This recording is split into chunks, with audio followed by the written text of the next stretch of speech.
台保时捷911的 Targa 底盘松散，打方向异响，到底问题出在哪里？我来告诉你。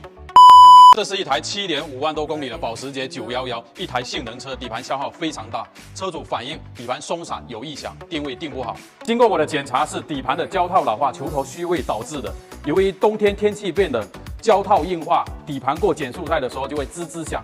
那么为什么大家都喜欢开911？因为它的操控好，到底好在哪里？我带你们看一下。这个是它的前拉臂，是球头珠子的，没有任何虚位。这条是它的下摆臂，全部都是硬胶连接，没有任何缓冲，打方向指向性非常好。那么问题来了，硬碰硬的话，螺丝就会很容易弯掉。我拆过的保时捷，几乎这颗下摆臂螺丝都是弯的。我们必须要定一颗延长的。为什么要定延长的？因为这个螺丝上面有防滑的，所以要定回延长的。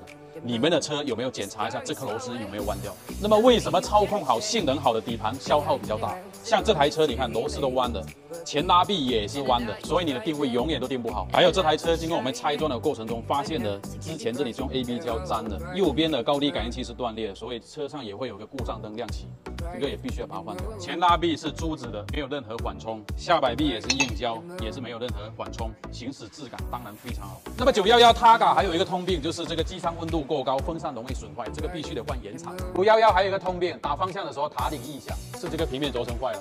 现在只需要按标准把这些底盘件安装回去，再做个精准的4轮拉线定位，你的底盘就可以恢复新车的行驶质感。你们的老车准备好了没有？告诉我。